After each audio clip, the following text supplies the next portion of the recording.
Hello, hello, hello. Happy Monday, or whatever day it is for you. Welcome back to Easy English Every Day. I am your host, Grace, and I am joined as always by my wonderful co-host, Bryan. Hi, Bryan. Hey, Grace. Hello to all our lovely listeners. I have to be honest, Grace. I'm feeling a little bit imperfect today. My hair wouldn't stay down this morning, and I spilled a tiny bit of coffee on my white shirt. Can you see it? Oh, Bryan, it's barely visible. I wouldn't have noticed if you hadn't pointed it out. But that's actually the perfect way to start today's episode.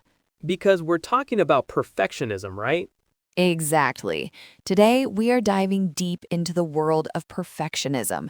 We're going to talk about why we feel the need to be 100% perfect all the time, how it's actually stopping us from being successful, and how to just let it go.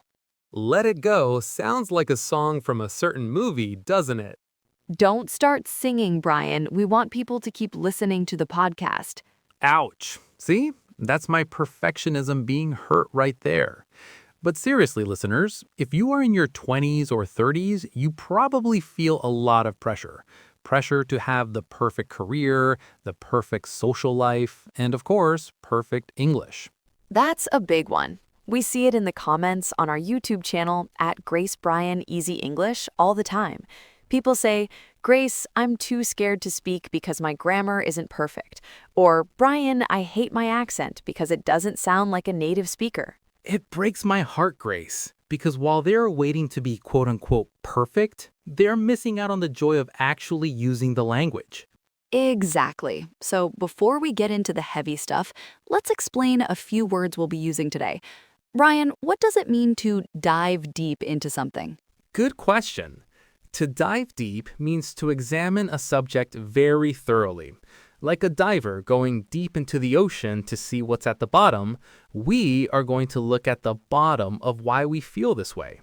And what about banter? We do a lot of that. Banter is just light, playful conversation, like what we're doing now. It's fun, it's not too serious, and it makes life a little bit brighter. I love it. Okay, everyone, grab your favorite drink, tea, coffee, or maybe just some water. Get comfortable, and let's get into the first part of our show. So, Bryan, let's start with the basics. In your own words, what is a perfectionist? Is it just someone who works hard? I think that's a common mistake, Grace. People think perfectionism is the same as having high standards, but it's not. Working hard is great. Wanting to do a good job is healthy. But perfectionism? Perfectionism is like a shadow that follows you around, whispering, it's still not good enough. Ooh, that's a bit spooky.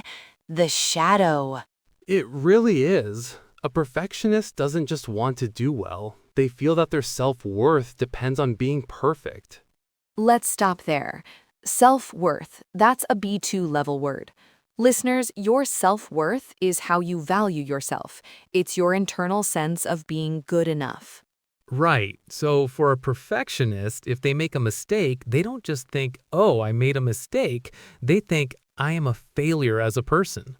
Exactly. There's a psychological term for this, all or nothing thinking. I've heard that before. It's also called black and white thinking, right? Yes, there is no gray area. For example, if you are learning English and you give a speech, you speak for 10 minutes, you use amazing vocabulary, your tone is great, and everyone understands you. But you forget the S on the end of one verb. Just one S. Just one. A perfectionist will go home and cry about that one S. They won't remember the 10 minutes of great speaking. They only see the failure. That is so exhausting. Why do we do this? Is it because of how we were raised, or is it the world we live in now? I think it's both. We live in a very competitive world, especially for people in their 20s and 30s. We're told we need to be the best. We see people on LinkedIn getting promoted, getting married, traveling to Bali, and we feel like we're falling behind. Ah, the falling behind feeling. I know it well. We call that FOMO sometimes, fear of missing out. But this is more like FOBO, fear of being ordinary. Phobo. I like that. We are so afraid of being just okay that we stress ourselves out trying to be extraordinary. But ordinary is actually where most of the fun is. Eating a pizza with friends is ordinary. Walking in the park is ordinary. These things are great. Okay, Brian, let's get personal. I want to tell our listeners about a time my perfectionism almost ruined my life, or at least my YouTube channel. Ooh, tell us. This sounds juicy. So, when I first started at Grace Bryan Easy English, I was obsessed. I wanted the lighting to be perfect. I wanted my hair to be perfect. I would record the same 5-minute video 30 times. 30 times? Grace, that's like 2.5 hours of recording for a 5-minute clip. I know. I would watch the video back and say, oh, my nose looks weird there. Or I hesitated for half a second before saying the word comfortable, and I would delete the whole thing and start again. What happened? Did you eventually post it? No, that's the thing. For the first 3 months, I didn't post anything. I had 20 videos on my computer, but none of them were perfect enough for the world to see. I was paralyzed. Paralyzed. That's a strong word. It means you couldn't move or take action. Exactly. My perfectionism wasn't helping me make better videos. It was stopping me from making any videos. Eventually, my sister said to me, Grace, just post the one where you look a bit tired. People want to learn English. They don't care about your nose. Sisters are great for telling the truth. They really are. And you know what? When I finally posted that imperfect video, it got the most likes. People said, Grace, you look so real and relatable. That's a huge lesson. Relatability is better than perfection. People connect with humans, not robots. What about you, Brian? I know you're a musician. Does perfectionism hit you there? Oh boy, does it ever. I remember when I was 22, I was playing guitar in a small band. We had a show at a local cafe. I practiced one solo, just 20 seconds of music, for 3 weeks. 3 weeks for 20 seconds? I wanted every note to be crisp and clear. During the show, I was so nervous about being perfect that my hands started shaking. I missed a note, just one note. And what did the audience do? Did they boo? Did they throw tomatoes? No, they didn't even notice. They were busy drinking their lattes and talking. But for me, the rest of the show was ruined. I felt like a fraud. A fraud, that's another great word for our B2 learners. A fraud is someone who pretends to be something they are not, like a fake. Exactly. I felt like I was faking a good guitar player because I made one mistake. I didn't enjoy the rest of the night. I went home and didn't touch my guitar for a month. That is so sad, Brian. Perfectionism stole your joy. It really did. And that's why we're talking about this today. We don't want perfectionism to steal your joy, listeners, especially the joy of learning English. Okay, listeners, it's time for a little fun. We've prepared a short quiz for you. Brian is going to ask 5 questions. As you listen, count how many times you say yes. Ready? Here we go. Question 1. Do you spend a long time, maybe 20 minutes, writing a simple 3-sentence email because you're worried about the grammar? Ooh, I've definitely done that. Best regards or sincerely? I hope you're well, or I hope this finds you well. Exactly. Question 2. If you try a new hobby, like painting or a new sport, and you aren't naturally talented at it immediately, do you feel like quitting? That's that all or nothing thinking again. When someone gives you a compliment, like, your English is great, do you immediately list all the things you did wrong instead of saying thank you? Oh, this is a big one for our Grace Bryan Easy English community. No, my English is terrible. I made a mistake with my prepositions. Just say thank you, guys. Question 4.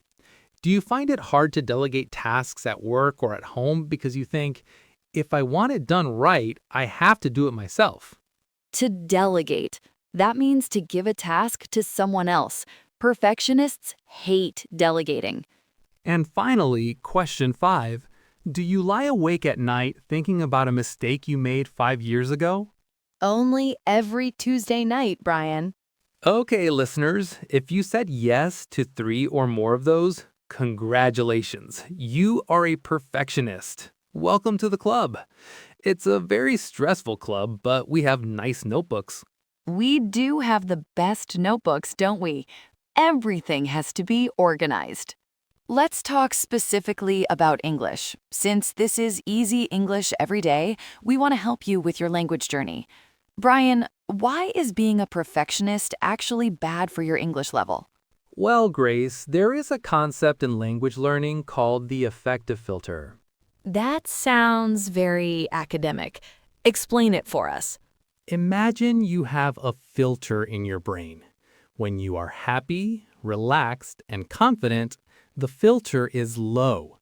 Information, like new words and grammar, can go into your brain easily, and words can come out easily too. Okay, so a low filter is good. Exactly. But when you are stressed, anxious, or worried about being perfect, your filter goes high. It's like a wall. Even if you know the word, it can't get past the wall. You get stuck. I see this all the time. A student knows 3,000 words, but because they are so afraid of using the wrong tense, they only use 10 words. Right. And the only way to get better at speaking is to speak. It's like riding a bike. You have to fall off a few times before you can balance. I always tell my students fluency over accuracy. Let's break those two down. Fluency is the ability to speak smoothly and be understood. Accuracy is the ability to be 100% grammatically correct. In the beginning and intermediate levels, B1, B2, fluency is much more important. If I say, yesterday I go to the store, it's not accurate. I should say I went. But did you understand me, Bryan? Totally. I know exactly what you mean. Exactly. We communicated. That is the goal of language. If you wait until you are 100% accurate, you will never be fluent because you'll be pausing every 2 seconds to think about grammar. It's like a car that stops at every single pebble on the road. It will never get to the destination. I love that. So, listeners, here is your homework. This week, try to have one conversation where you intentionally make a mistake. Oh, that's a great challenge. He go to the store every day. Spoiler alert, the world will not end. The person you are talking to will still understand you, and you will feel so much lighter. Okay, we've talked about the problems. Now let's talk about the solutions. Grace, what is your number one tip for someone who feels stuck in the perfectionist trap? My number one tip is the 70% rule. I like the sound of that. Tell me more. Usually, we aim for 100%, but the jump from 70% to 100% takes the most energy. If you aim for 70%, you are usually doing a good enough job. Most people won't even notice the missing 30%. That is so true. It applies to everything. Writing a report, 70% is usually enough for the first draft. Cleaning your house, 70% is fine. You don't need to scrub the floor with a toothbrush.